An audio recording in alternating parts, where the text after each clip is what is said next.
It's really interesting because since she came into the league, we have to talk about the attention that she has received. She's a phenomenal player. I've never seen anybody shoot the ball the way she shoots the ball in the WNBA. I'm just being honest. She, early on in her collegiate career, reminded me of Steph Curry, and that's where all this attention came from.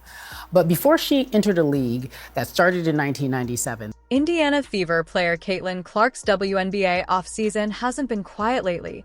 She's currently at the center of controversy for her comments about racism and white privilege. Okay, here's the problem. A lot of conservatives are having a fit over her interview, and here's what they're so mad about. Presently, the most common over the past week, the basketball community has been talking about Caitlin Clark's interview following her win of 2024's Time Athlete of the Year, especially the section where she discussed privilege that sparked the most outrage. It's only been around 25 plus years, so I know there's been so many amazing black women that have been in this league, and continuing to uplift them I think is very important, and that's something I'm very aware of. The Fever Guard recently acknowledged her privilege as a white woman and the players who helped pave the way for her in an award interview. From the officials. However, how you guys although are the doing statement that was at meant this to point? draw attention to systemic injustices, it swiftly became a lightning rod for criticism. Her remarks didn't sit well with conservative media members like Megyn Kelly, and her detractors reacted strongly because they seemed to believe that Clark was apologizing for being white. You see why I had no problem with her being Times Athlete of the Year? You see why I said that she should have been on Team USA? You see why I had to go off on the likes of Cheryl Swoops and others who were clearly distant and dismissive of her, no matter how much they try to deny it? There was resentment towards her, and here's why I said it was stupid. Even after Kelly's criticism, Clark doubled down on her praise of black WNBA legends, and while her comments on white privilege sparked controversy on one side of the political spectrum, she found support from figures like the sports analyst Stephen A. Smith, who fiercely jumped to Clark's defense. Also Dave Portnoy and Ryan Clark, even though Cheryl Swoops and the Washington Mystics owner did not in a sport dominated by black African-American players. Historically, white athletes in the WNBA have received disproportionate media coverage and endorsement opportunities compared to their black counterparts in the last season. White America rallied around Caitlin Clark, although the support looks mostly amazing, sometimes fanatical, and territorial, sometimes racist. And it seems that the great white hope syndrome is at play again, but her talent brought together those people, and even more in TRO arenas, in sports bars and living rooms on social media to celebrate her fire, unselfish plan. Ability to score in inconceivable ways when she needed to, that's the truth, and nothing more. However, the black communities find that hard to believe going into the WNBA season. Wilson, a two-time league champion and now three-time WNBA MVP, told the Associated Press she thought Clark's race was a huge contributor to her popularity, and it doesn't matter what we black players do, they're still going to be swept underneath the rug. That's why it boils my blood when people say it's not about race. Because it is so. Was it really white privilege that has elevated Clark to a global sensation? Is she really worthy of the hype and support? From the NBA to the WNBA, Whitney is here because it's going to be an exciting season. So much changing with, of course, what they call the Caitlin Clark effect, right? The Caitlin Clark effect. Yeah, StubHub started seeing this really early as soon as she announced she was going to be in the WNBA draft. In fact, StubHub says they've seen a more than 90% increase in interest in ticket sales this season compared to last season. So we're going to do a little bit of a breakdown for you here, if we can, on the Storyteller to kind of show you the ticket prices and how they compare. So we'll give you a look here. The Phoenix Mercury versus the Indiana Fever. This is a game coming up on Sunday, June 30th. It's a noon game. This is, of course, when Caitlin Clark will be in town. Tickets are about $79 on Ticketmaster without those extra fees. This compares to another Sunday game that's about $23. This is when the Mercury plays the Las Vegas Aces here at home. The Aces, the WNBA reigning champs. So for the WNBA, 2024 is remembered as a game changer for more than 20 years. The year produced record-breaking results across all categories. The league recorded its most-watched regular season in 24 years, with record-breaking digital engagement and retail sales, while total attendance hit a league high in 22 years, up 48% from the previous season. Before Clark's supporters claimed that all of the results were due to her presence in the league, the WNBA's improvement was fantastic news for everyone. Many critics have been incensed by these claims, and Caitlin Clark appears unconcerned with the debate surrounding her influence. But could they be true? Although there isn't an official study that clearly explains Clark's impact, if we look back in time, we can discern a historical trajectory. After breaking college basketball records, the 22-year-old guard has already become a household name. Her college championship game between Iowa and South Carolina drew an average of 18.9 million viewers, making it the second most watched women's sporting event outside of the Olympic Games in U.S. television history. Additionally, for the first time ever, more people watched the women's NCAA championship than the men's. The former Hawkeye entered the WNBA with unmatched.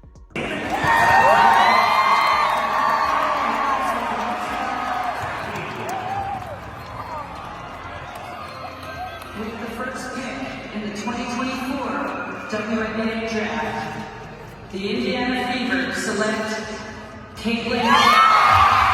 KIT, and Clark was the undisputed first overall pick in the April WNBA draft. The event attracted an extraordinary amount of attention, with over 2 million viewers, 4 times the previous high record from 2004. To the WNBA, for 22 plus years, they had been flying commercial. They were begging for chartered flights. She arrives there, and 2 weeks later, they got chartered flights. She automatically and instantaneously improved the conditions. Attendance is still lagging. WNBA is still losing money compared to what you would hope it would earn, but clearly things are on an upward trending trajectory. It's improving, and she has everything to do with it. Additionally, the regular season saw an all-time high of over 54 million unique viewers across all of the WNBA's national media platforms, while the league's overall attendance increased by 48% year-over-year to reach its greatest level in over 20 years. Crowd here at Capital One Arena. The official number, 20,711. It has now become the largest attended game in WNBA history.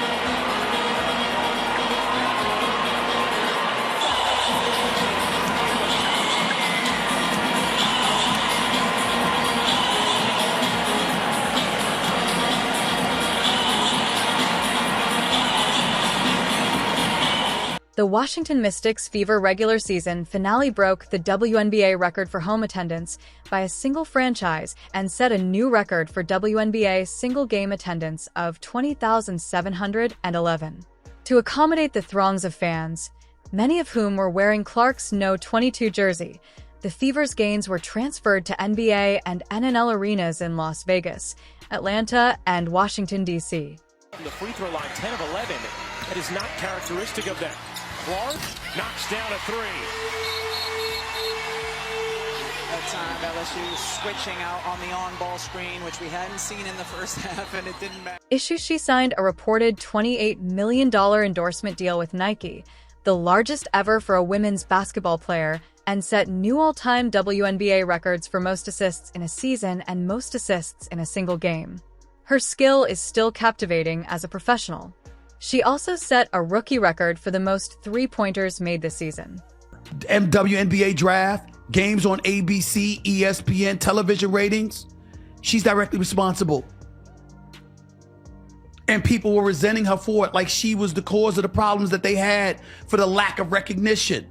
No, she just happened to be born white. The most watched WNBA games ever on BC, CBS, ESPN, and ESPN2 featured Clark's Fever. Whereas other female athletes have established their own communities and pushed the boundaries of human ability. To be clear, the Clark phenomenon is still unprecedented. It's one thing to rally around athletes during international events like tennis majors, the Olympics, or the Oral World Cup, but it's quite another to turn regular season games in the WNBA, a league that has been neglected for far too long over its 27-year history, into appointment viewings. Serena Williams, Simone Biles, and the stars of the U.S. women's national soccer team all come to mind. Going into the 2021-24 season, the WNBA was already experiencing tremendous momentum, and Clark had plenty of assistance. Gray will take it out. 1.1, looking for Wilson to put it up. Beats the clock. Asia, the game winner. Jones, 7 seconds left in the quarter. Jones unable to hook it in. Reese the old board. Reese the putback. First points. Even at a time when investment in women's sports is booming, team valuations are rising, and fan interest and engagement are at all-time highs, Clark took the league and the sport to a new level. This was made possible by MVPs like Aaron Wilson and Brianna Stewart, as well as some of Clark's fellow rookies like Angel Reese and Cameron Brink, who each brought their own fan bases. A miss. Clark from the logo! Well, you could see and you could sense that she was starting to feel it again. In the women's game, Clark makes shots with a level of difficulty never seen before. How sick she was. Clark! She's possessed. Here comes Clark. How will she go for history? The past Clark is one of the most well-known figures in the WNBA after continuing to demonstrate the promise that was evident during her time in college at the Iowa Hawkeyes.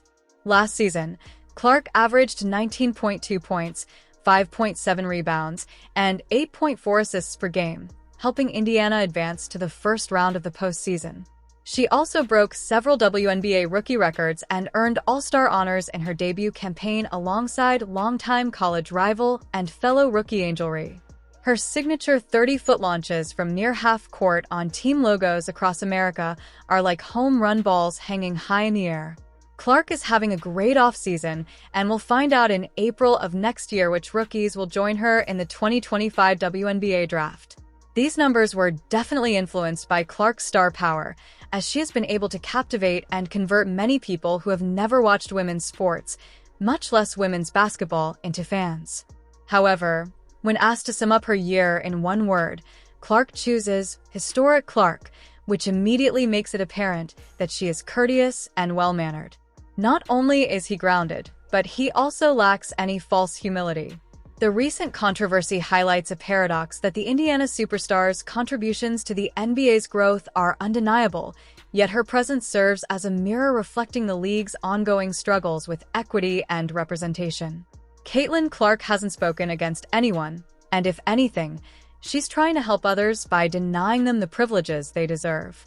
Some fans and commentators have occasionally used her ascent as a weapon by disparaging Black players and spreading damaging stereotypes. Although Smith noted that the Iowa product's backlash frequently results from a larger unwillingness to address systemic issues in sports media and culture rather than from her actions, these narratives misrepresent her intentions. She has repeatedly rejected attempts to frame her success as a zero-sum game. Of the folks, primarily the white folks, who basically disenfranchised y'all all of these years before she came along, who denied you the acclaim and the allure and the profits you richly deserved. But you don't take that out on Caitlin Clark. Not her. She's the one that assists you. When black folks was marching during the civil rights era and fighting every battle they possibly could, they weren't dismissive, nor did they insist in denigrating the white people who marched with them. They saved the venom for those who wouldn't. You don't run away from people who support you. You run to them, especially when they're in a better position than you to help you. After full media circus, Smith is endorsing Clark once more. In essence, his message after his 3+ minute tirade is that Clark's influence cannot be denied and that it's time to stop hating those who are advancing the game. He asked critics to be angry at the system, not Caitlin Clark. Caitlin Clark. Basketball host Stephen A. Smith has become more supportive of CLK's efforts to assert her white privilege. Clark is aware of the racial roots of her fame, and I hope the WNBA can do more to safeguard its players and provide them with better resources to create a safer atmosphere. Of course, there is only so much you can control on social media because you can't completely control it. You're getting some aerobic fitness in. Good. I need it. However, Clark acknowledges that she can recover and shows respect for White's game plans in order to combat the fever. Eventually, the fervor will subside, and the basketball community will instead be thrilled with the 22-year-old's return to the floor based on the statistics.